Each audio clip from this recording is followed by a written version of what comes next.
Hello, everyone. Thank you for joining us today to discuss an important topic, trauma-informed teaching. I'm Dr. Kevin Yaudes. I am the former mental health content expert for the University of Louisiana System, and I am the department head for the Department of Psychology and Counseling at McNeese State University. Interest in trauma-informed teaching has grown over the years. It's generally viewed as a set of practices that can help mitigate the impact of trauma on education and foster a growth mindset. We're joined today by two individuals with expertise in trauma and trauma-informed teaching. Hello. So before we begin, I will introduce our guests. We have Beth Blankenship, who is the director of the Center for Teaching Innovation at the University of New Orleans. We also have Dr. Mike Caverly, who is an assistant professor of counseling at McNeese State University. So welcome. Thank you, So Kevin. I just briefly gave a very brief,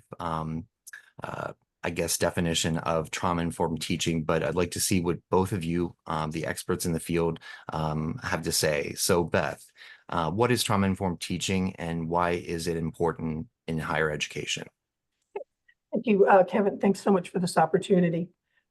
Mike and I were just talking about the roots of this, that trauma-informed pedagogy developed alongside a social services practice, trauma-informed care.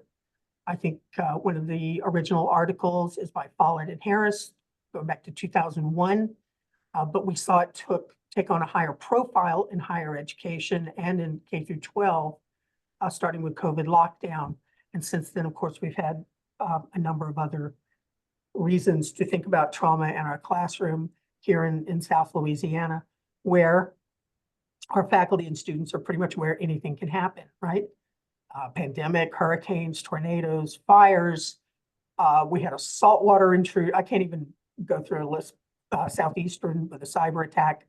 So we've seen that kind of disruption, and then we have to adapt maybe to an online teaching mode, or then we have to return to the classroom where students are maybe entering, having not been in a classroom for a year in the case of COVID lockdown. And so our faculty have to start thinking of these practices for trauma-informed pedagogy to align their teaching strategies with the actual needs of these personal and then kind of macro disruptions. So anything from crisis in families to crisis in communities. For me, what we use in the CTI here at UNO is we focus on inclusive teaching practices. So we have a better idea of how to reach the range of students that we have and how we meet them in the classroom. We focus on developing a growth mindset, both in our students so that they believe in their own ability to overcome challenges with support, and also in teachers so that they see their students as people who are capable of doing that. And the other technique that we look to is universal design for learning, so that we're not trying to be reactive to single and individual needs. Like here you have a student with a special need, but that your classroom design, your content, any online resources you might use are accessible and flexible and lack barriers and increase access. So just a couple of things that might include is making sure your syllabus, well, we might get to syllabus later, but that you establish a sense of safety, trustworthiness and transparency, structure, support and connection, collaboration. Students have a sense of voice and of their own responsibility for their work, but they know that they have support in building the skills towards that responsibility, and that they have that growth mindset that's necessary to face those challenges. Thank you, Beth. And I'd like to tell our attendees also too that if you've got a question, feel free to put it in the chat. We will monitor the chat. So Dr. Caverly, same question. What is trauma-informed teaching and why is it important in higher education? Well, yeah, I mean, to certainly piggyback off what Beth just had to offer, like trauma-informed teaching is operating from the assumption that everybody's got a history of trauma, that we've all experienced something, especially, 2020 and beyond, and being mindful of things like hurricanes, tornadoes, et cetera, and be mindful of that. But to kind of expand a little bit, I think it's also important that people know that in 2019, the Center for Collegiate Mental Health took a look at the prevalence of trauma across universities and found that 40% of students were reporting a history of trauma in 2019.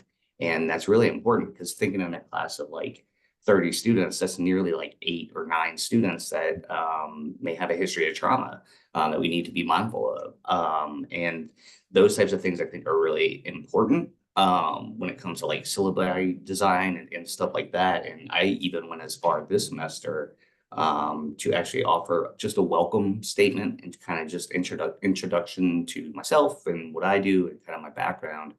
And what my hope is that builds that kind of sense of belonging. And that's what I'm really looking for from really all my classes, because then students will have the opportunity or feel comfortable to then come up and ask for resources that they may want access to. Okay, thank you. Thank you.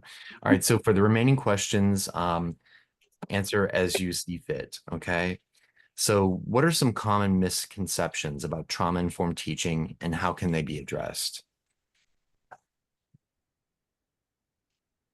I think we talked about one between ourselves that really stood out to me. Faculty can be reluctant to think about trauma-informed pedagogy because they worry that they're being asked to understand things outside their expertise, that they're asked to be counselors.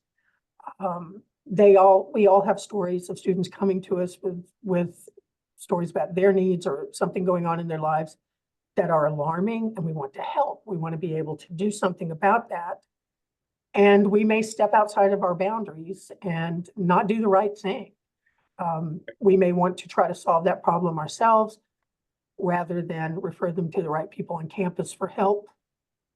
So really learning more about trauma-informed pedagogy will assure those faculty that indeed you're not a counselor, you're not a financial aid expert, you're not a housing person, but there are people on campus who are, and you can help direct your student to that. But that worry that they're being asked to really know what trauma means, and what's the scale of trauma from an urgent crisis to maybe the student even needs immediate some kind of health care. That's not on them, and anything we can do to reassure them helps overcome that misconception. And I think the other one for me that's important is that there are simply structural parts of the university that you can't solve. You can't change that you have 40 students in a class where you probably should have 30. So there will be things you can't do.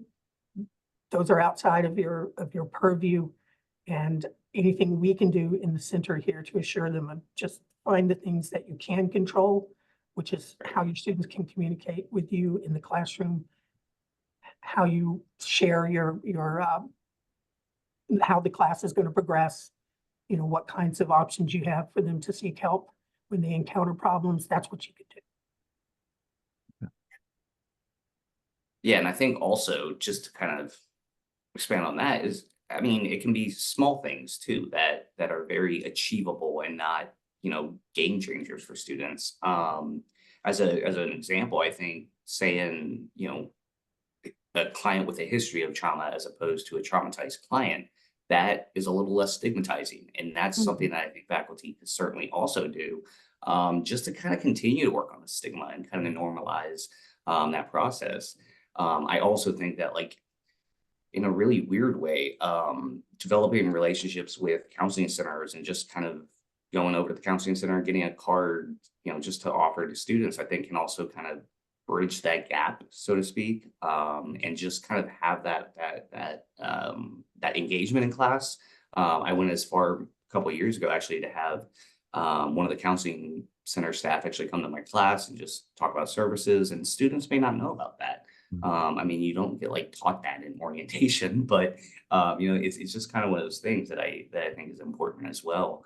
And outside of that, like one thing that I'm mindful of as both a trauma counselor and trauma informed professor is that students may be disengaging from the class because they might be triggered by something that I'm not actually seeing.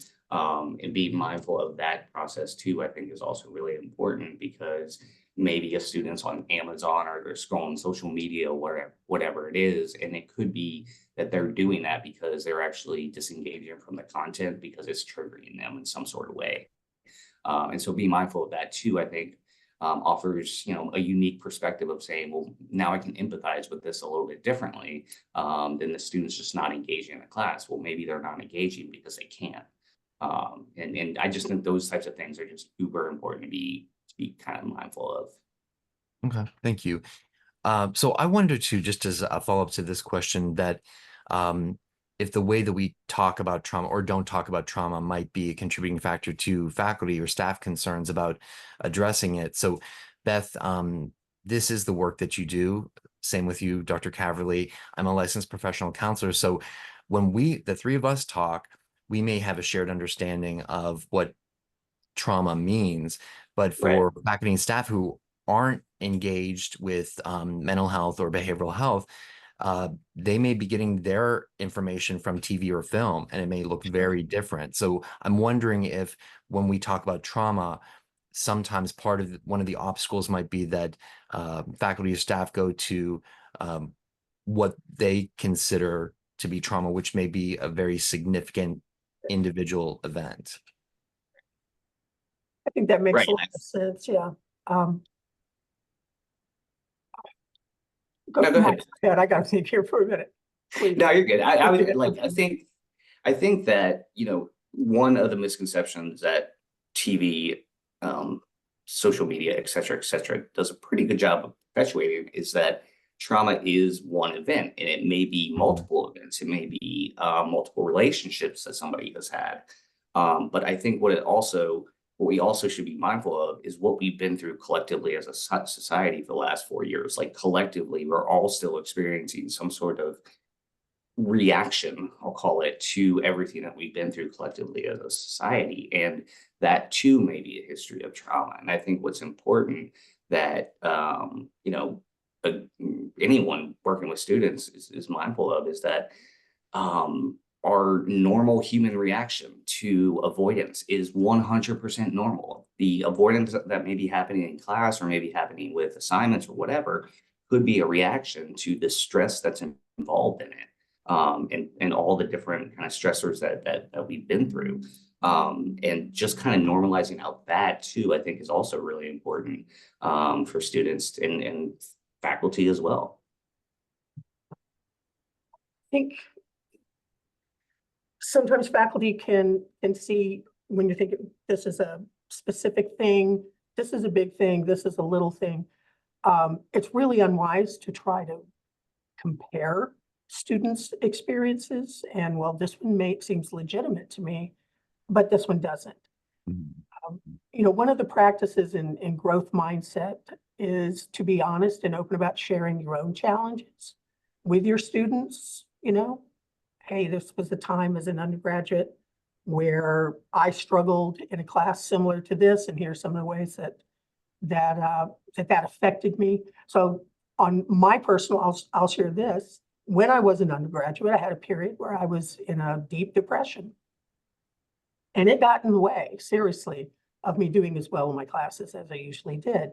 So I went to my French professor to ask her for I guess to retake a test or an extension or something. She was tough. Okay, I later learned she had been in the OSS during World War II, possibly developing her own trauma for that, but she was hurt. And she was terribly unhappy with me asking for this. She goes, I have a student who's being treated for cancer, and she didn't miss this test. Wow. That had a terrible effect on me. I felt terribly guilty. But at the same time, it's like, I can't even explain to you what's going on with me. It's very personal. It's none of your business. I was just really hoping for a little room to finish this homework. I think that's a good example of exactly the wrong way to try to decide, what is and isn't a trauma for your students. I think you have to kind of listen to them and trust them.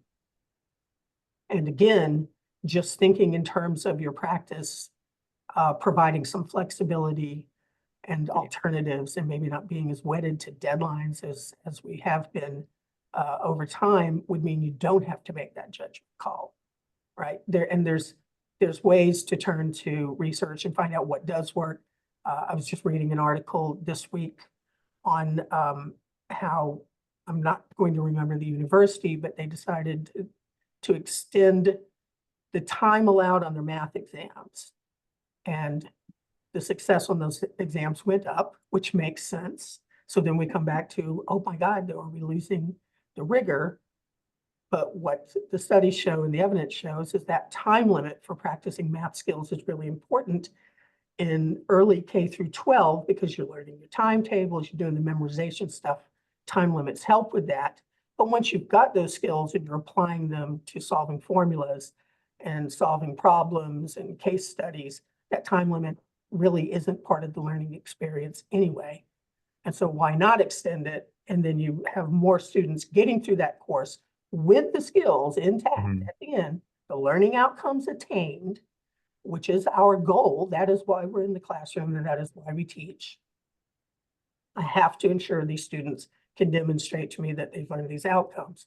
So when we're talking about making allowances, we're not talking about, okay, I'm gonna let the student through even though they don't understand the material. There's a lot of room for flexibility within a structured format and not making those kinds of individual judgment calls. Does this student deserve it? And this student doesn't deserve it. That's just going to put a barrier in the way of the success of, you know, your whole class, because you're trying to make that decision. Thank you. Thank you. So again, for either of you, what are some strategies for integrating trauma-informed practices into course design and curriculum development? Yeah, so you know, I think structure is really, really important. Really for most of the assignments, just to kind of show students what's expected. But what that also does, I think, from a trauma-informed lens, is that can facilitate control for students and kind of give students, I don't know how else to say this, like check marks on an asynchronous class to kind of go through and check off every single individual thing that they're doing. And I know this is a bit odd, but when I teach asynchronous courses, I do a weekly instruction sheet every week. And every single time I've gotten student reviews about that, everybody reports how much they really like that one-page instruction sheet that I kind of just walk through. Hey, watch this, do this training, take care of the quiz, and make sure to read this chapter. And then everything's due on Sunday or whatever. And I think the reason students like that so much is because, especially with an async class, it goes back to that check mark thing, that structure, and they really appreciate that. But another subtle thing that I think could be really important when teaching in person is being mindful of eye contact, because sometimes with eye contact, that can actually trigger the defensive state in a student, and can trigger that trauma reaction from somebody by simply making eye contact with somebody. A fascinating study I think took place in Denmark by Stu and friends, found that through eye contact alone, people were getting triggered and their defensive states were kind of kicking off in their brain because they were making eye contact with people. And so things like that are really subtle things that can make a really significant difference for students. We did have a question in the chat about the article that Beth had mentioned, and Beth has already put that article, the link to the article, in the chat, so that is available for you. I had that in one of my hundreds of browsers. Yeah. I think what Mike just said about structure is so important, and it may sound, you know, counterintuitive. I want a lot of flexibility. You want to meet students where they are. Structure is a safety mechanism, especially when you're struggling with keeping up with class. The message needs to be clear in the syllabus that, you know, if you encounter some sort of hurdle that's getting in the way, maybe you're a caretaker for someone in your family, you know, maybe you just had small kids, maybe you've got an illness, whatever the reason is, really doesn't have to matter. Come see me, or, you know, get in touch with me, get in touch with the TA, because we may have some options for flexibility. Maybe start looking at your one other thing. So instead of high stakes assignments, can you examine what the outcomes are that those assignments are intended to assess? Can you break that down into more scaffolded assignments, worth less, but that actually show where the student is building the skills? It's really helpful now, saying assessing writing in the age of AI, and before that, there were plenty of other ways that students could plagiarize. It helps you assess, how is the student building this writing skill? Are they, let me see the pieces that they're going through, maybe in whatever discipline you're in. Breaking things down into more manageable chunks. Students have a series of smaller grades before there's some sort of ultimate assessment. And so the stakes of getting there are smaller.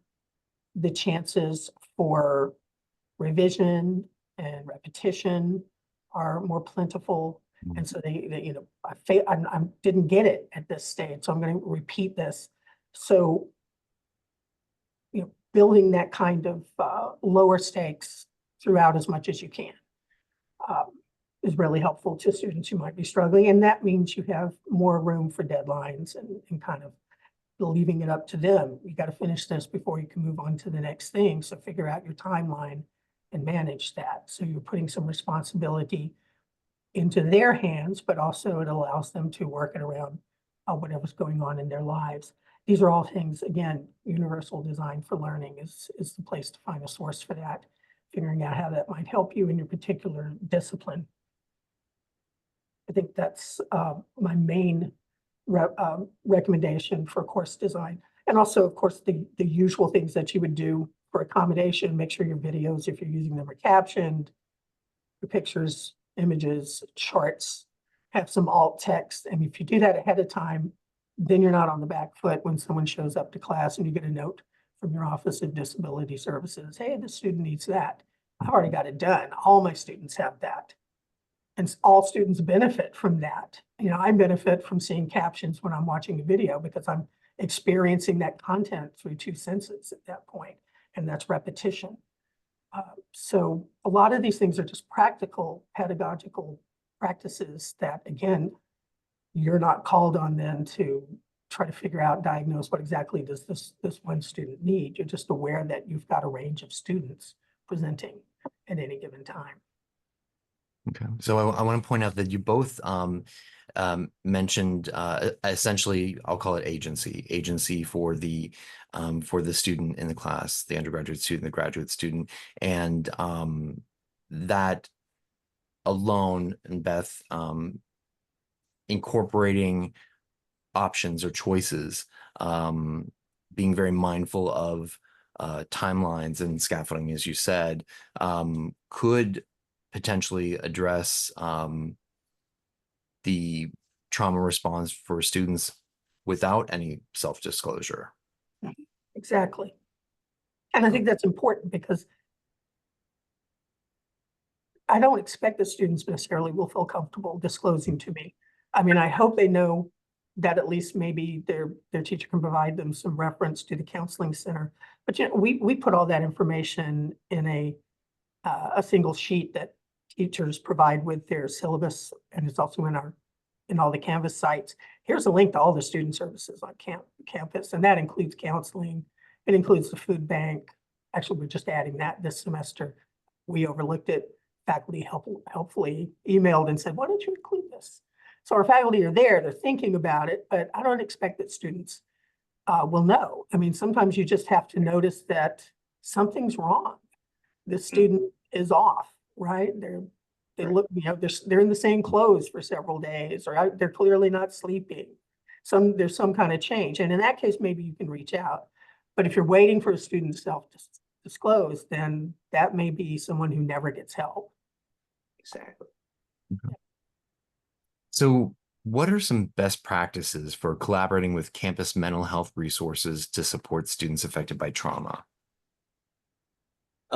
One thing that I have found useful in the past is kind of demystifying counseling and just kind of talking about what it can be like for people. Now, I have obviously the benefit of 11 years of counseling experience, so I can pull on plenty of my experiences.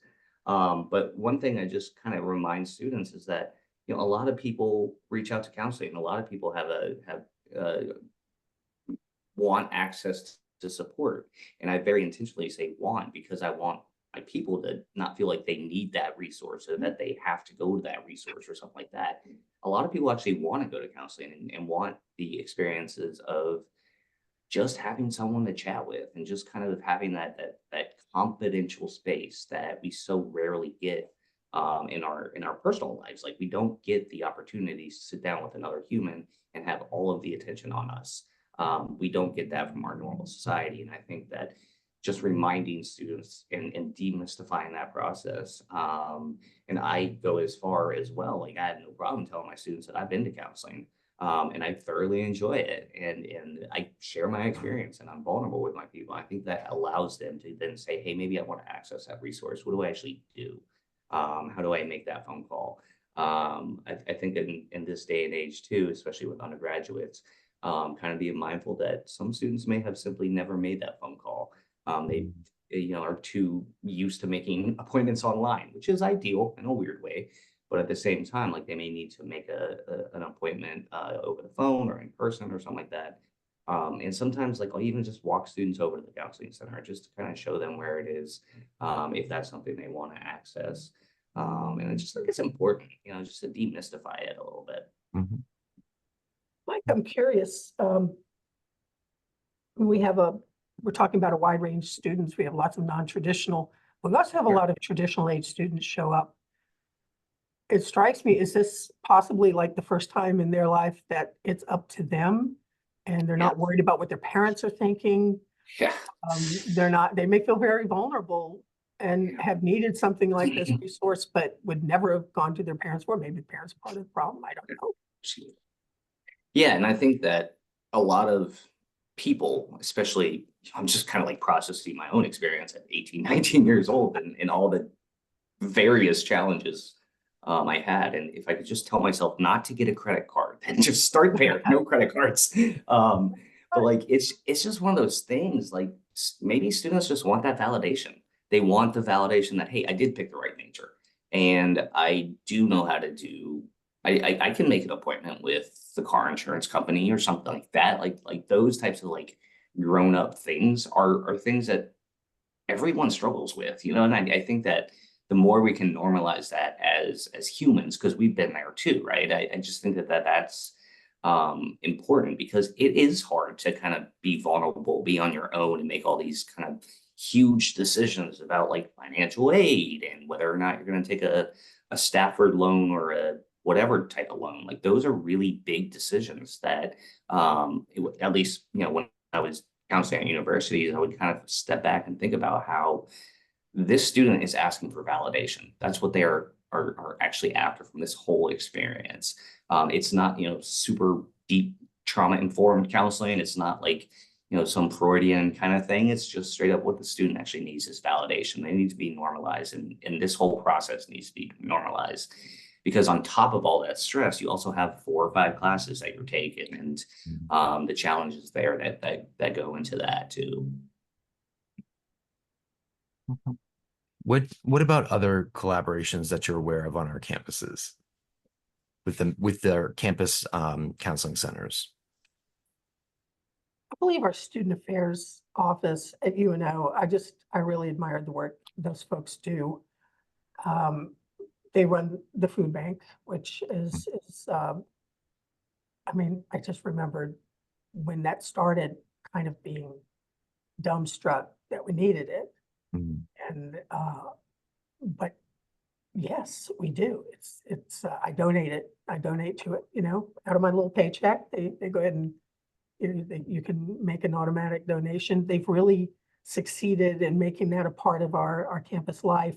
But it's just one of the many things. They're usually who I go to first when I have an issue that I want to find out if I can help a student with a student worker.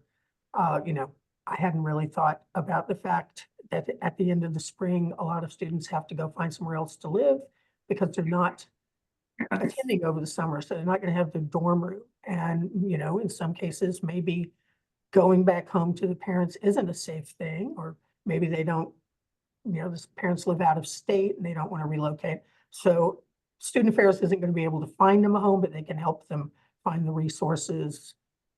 They talk to them about, what kinds of opportunities there are in the neighborhood or job opportunities, or they know who to send them to on campus because they have good relationships with counseling services, with career services, with kind of job placement opportunities.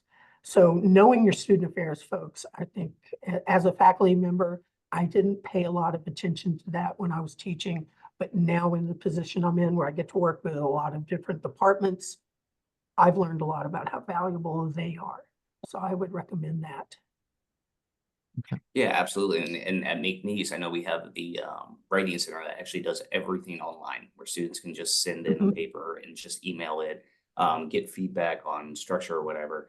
And apparently faculty can require that. And I think that is absolutely fantastic, that faculty can offer it. And so I think the writing center is one of those things that I often think about like referring over there, but it is very, very difficult to learn how to write, especially if you're coming from maybe not a first, or you're a first gen student or something like that. Like learning that process, I think, is really hard. And really outside of that, I think the other resources that are critically important that faculty are aware of are the disability centers on campus. If there's like an emergency services office, if there's something like that, like students just don't know about those services because they're getting 400 emails a day from every single department around the university. And I think that those things are also really important. But about the food bank, one of the coolest ideas I've ever heard in higher ed is that the food bank at my last place was kind of worked with the parking department on campus and the tickets office. And they, instead of students paying for parking tickets with cash, they would bring in canned food for the food bank, which I thought was the most brilliant idea. And they had like something like 25 pounds of canned beans within the first day because they were like on sale at the grocery store for 50 cents. So students had to bring like 3 cans, and all of a sudden they got all this food that they could then offer to the students. And I think that something like that is so manageable and so easy to do, but it's also working on a problem because every university at every place has issues with parking, and tickets will happen. So I think that those things are really important too. But very cool idea.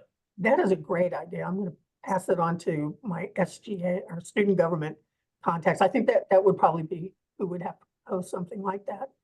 I like that idea of getting students involved and supporting each other. I very much like that idea too. I made a little note myself on that one.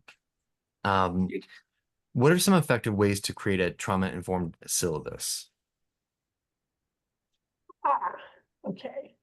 So I would turn to growth mindset, and there's so many websites that have a lot to say about that. But that's a major practice of growth mindset. You use the syllabus as the place where you make that initial contact, you set the tone so that students know who you are and how to expect to communicate with you. So, stating your attendance policy, and, there's a lot to say about those. I mean, I know people with draconian policies, like this number of classes missed and you fail. We really try to talk to them and ask, what's really the logic there. It may be true that if you miss 6 classes in my class, you're going to fail, but you can make it clear that that's just going to be a result of you not being able to do the work.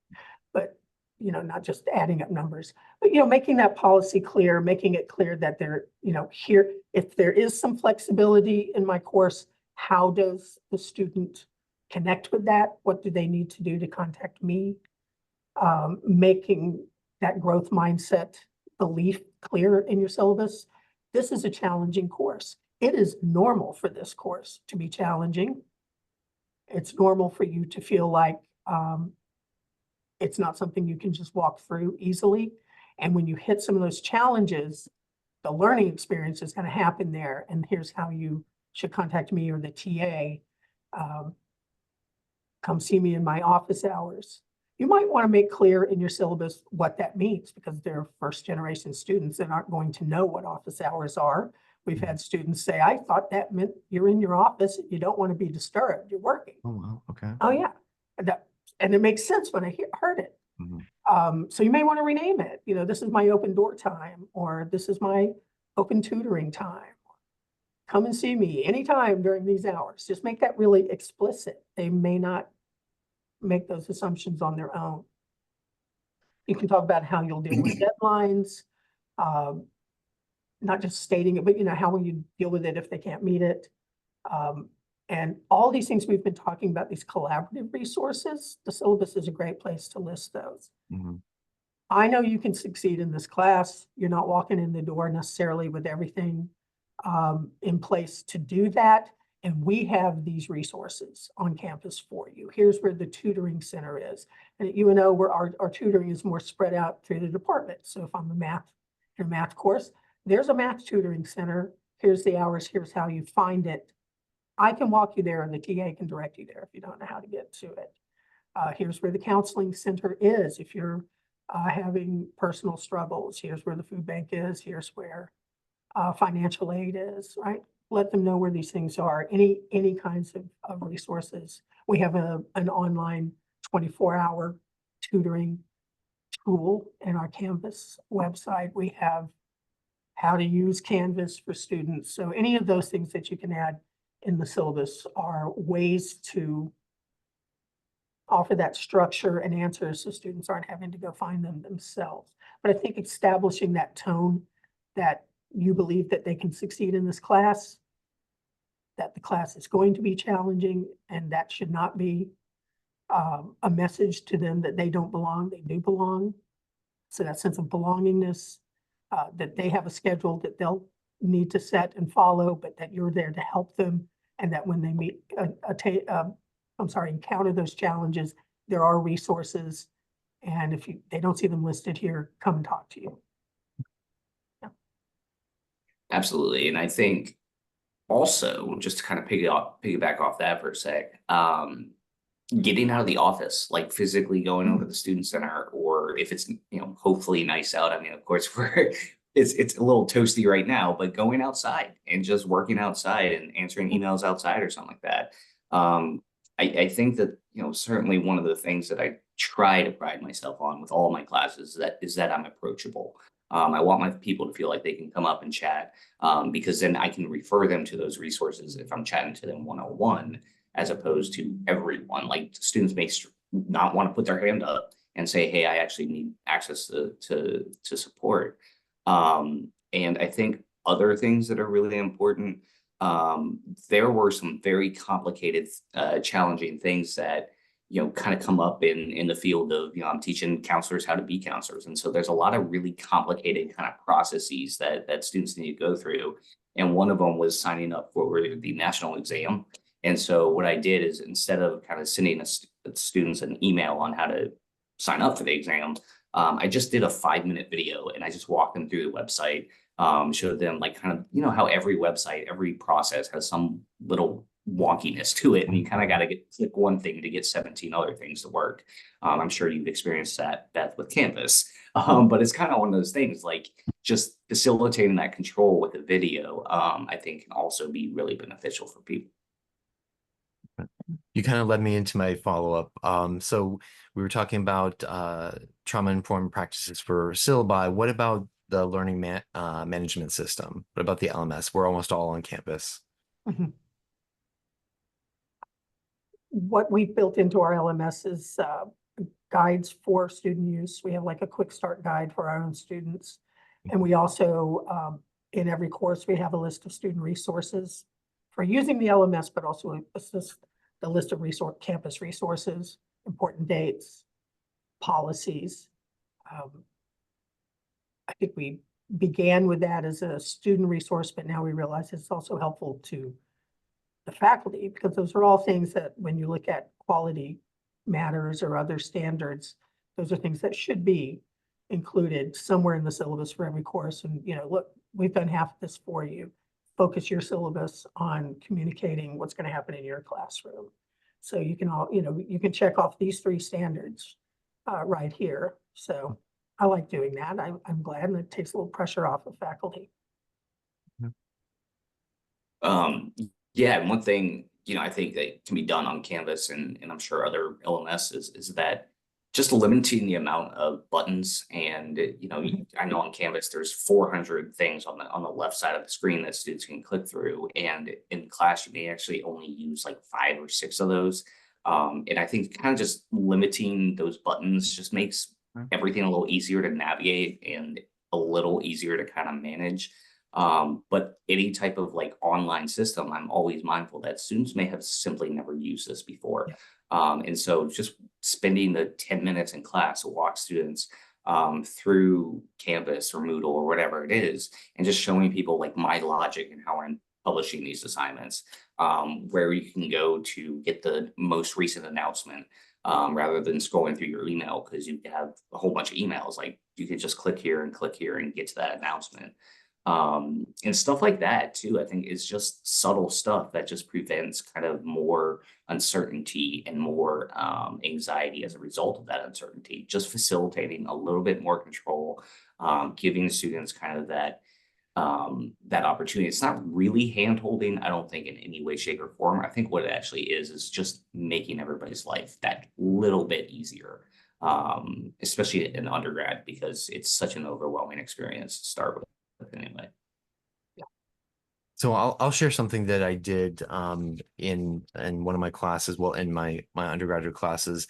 Um, and this was a number of semesters ago where I had my courses ready, my syllabi ready, a little bit earlier than I had expected. And so I thought, well, why don't I look for some, not memes, but some images that I could share regarding mental health. I'm not sure if anybody remembers the Just Hang in There cat poster from Oh, yeah. decades ago.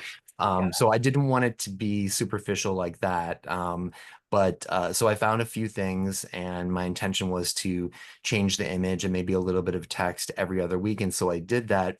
And I was very surprised at the responses that I got throughout the semester and then on student evaluations regarding how much they appreciated that. It was just something that I was adding that I could add fairly easily, but it was very well received, and I was surprised. It showed me, I guess, a desire for students to know that faculty and staff care. We know, but maybe students need to see it Yep. occasionally. That makes me very happy to hear. We taught online the semester of Katrina. It was rough and not easy to do. We didn't have Zoom or anything like that. It didn't exist in that form that we could use in 2005. So we'd use live chat. I'd meet with my online students once a week, and I'd give them 10 minutes of that chat before we got into talking about the novel or short story. What are you doing? How is your family? Where are you? What's the insurance company telling you? Whatever they wanted to share. And that was so important to them that I learned from that. And going forward in my online courses, I offer just, it helps me take attendance, by the way. So it's kind of a sneaky way of doing this. I put a forum in every week and just check in. And that means you're here. You've looked at the class, you've opened the LMS and checked in. Students then can take that any way they want to. And some classes that will develop into this great spontaneous, how are you doing this week? People will post memes, they'll post videos, they'll make a joke.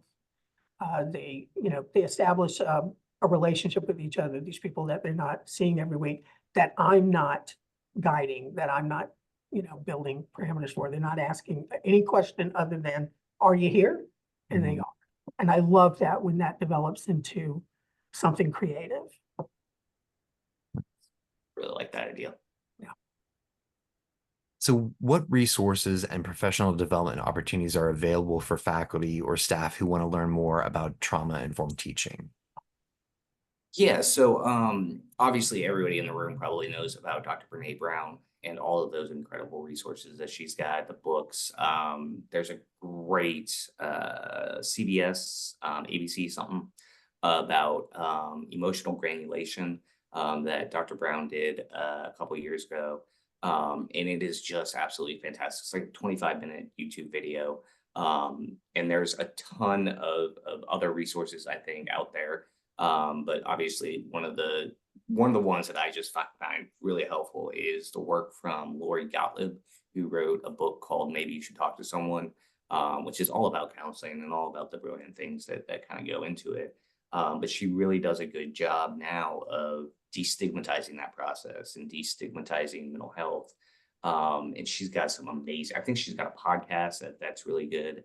And anything by Dr. Russ Harris, the Aussie counselor, who's got some incredible videos about what trauma can look like for people.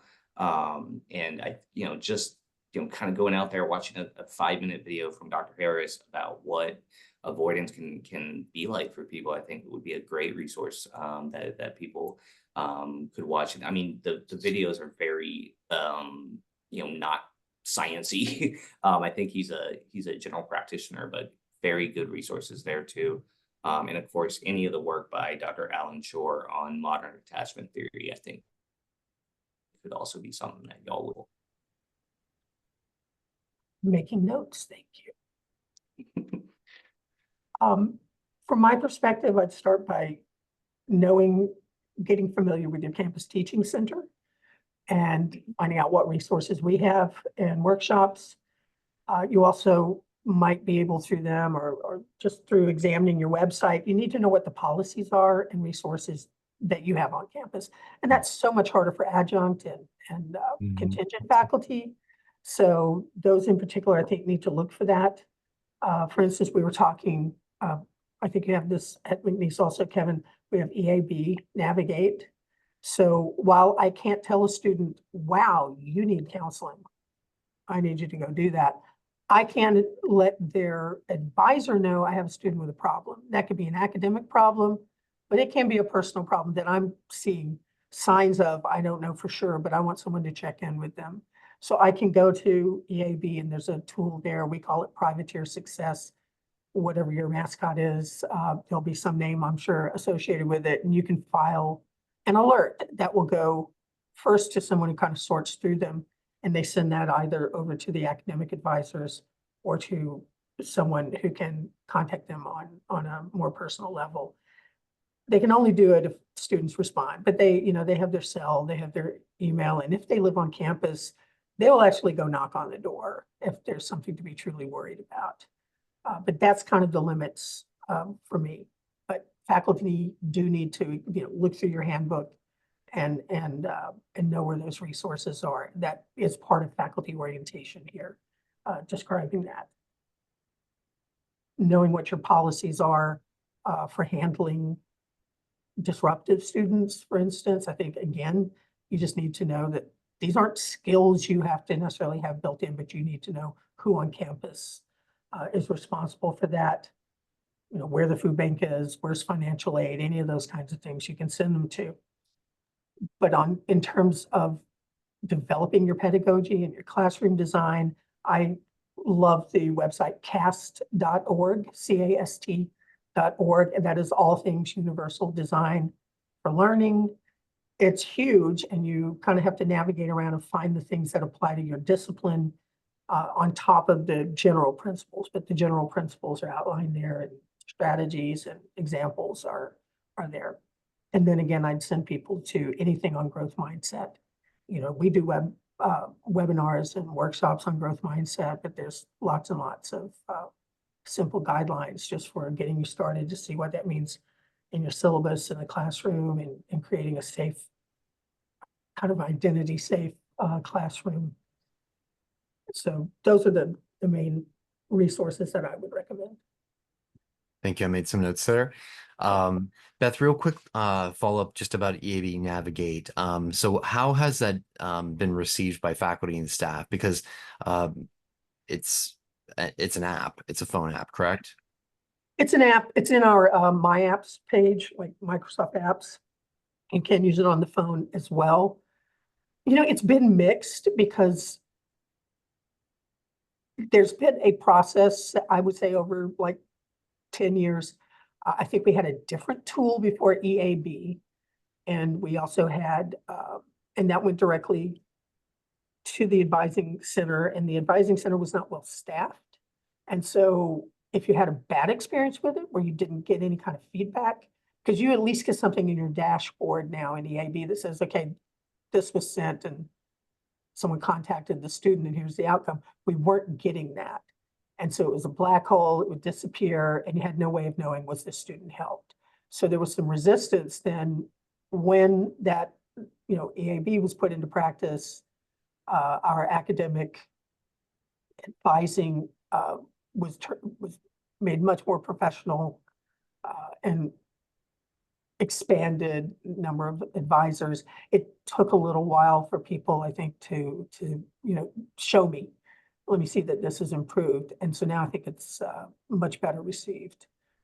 I think we need to do a better job communicating it to faculty and explaining it, but I think it's well used. I have access to it. I can see that. And I think it's altogether over the past 3 or 4 years, it's become a real plus. And faculty are more aware and more prone to use it. And Dr. Caverly, I'd like to mention that you recommended the book to me. Maybe you should talk to someone. And I've purchased it. One of the things we do for our graduate students in the counseling program and McNeese is we, during the orientation, have some goodies, like a goodie bag to give away, and they get an option of picking usually 1 to 3 books, and that will be one of the books for our orientation this fall for students. So thank you for that recommendation. Wow. Nice. In the time that we've got left, could you both just briefly contrast growth mindset, or maybe not contrast it to trauma-informed pedagogy, but maybe tease out, explain growth mindset a little bit more? Yeah, I think one thing that I haven't talked about yet that is subtle but really important is, the making assignments, making expectations, SMART goals, and making them kind of very clear, specific, reachable. Because the way that I always kind of think about it is when I'm building out a case study or a paper of some kind, what I want to do is I want to show my students that the bar is here, and I'm asking you to just grab right here and grab the bar. And so I'm going to kind of try to scaffold out this assignment a little bit and make it very, very specific, like define evidence-based counseling. What is evidence-based counseling? Go out into literature, find an article within the last 10 years that defines that. And then that way it's almost like the rubric becomes an outline that they can then follow. And I always think through SMART goals and making things measurable, but also reachable, and also realistic for people who are maybe in the first ever graduate course. And that process can be really challenging, because I remember my first semester of my master's degree, and learning how to write at that level is so much different than undergrad. And I think that anything I can do before the semester, when I'm writing out the syllabus, when I'm putting together these assignments, anything I can do to make the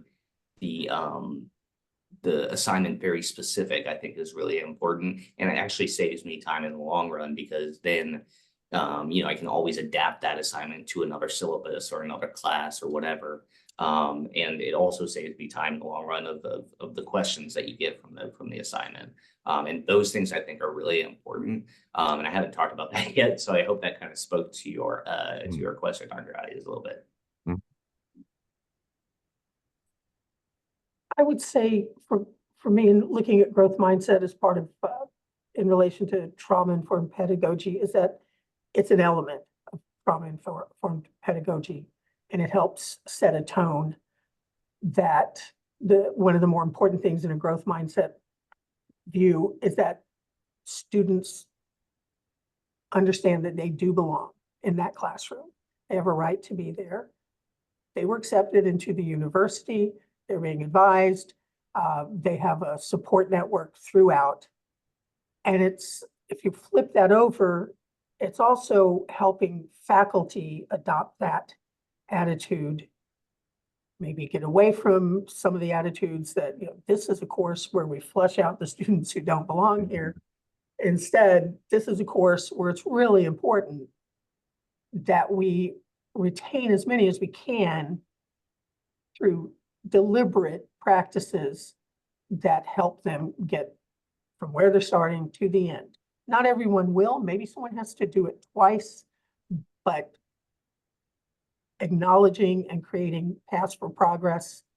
You may need to do more than someone else to get to this place, and I'm going to support you and help you in doing that. That isn't the mindset that was in my undergraduate experience, okay?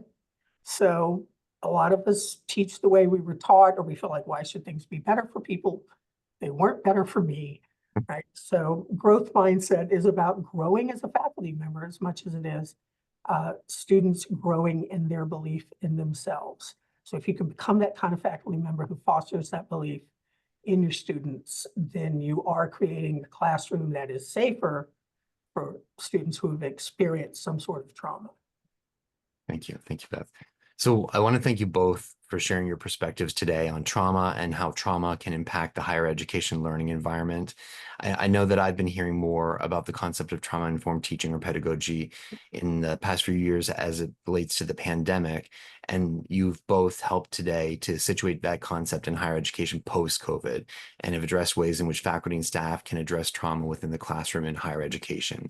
Thank you to everyone who attended today. I'm sure you will each process what you've heard and bring best practices back to all 9 of our campuses in the University of Louisiana system. Thank you. Thank you, Kevin.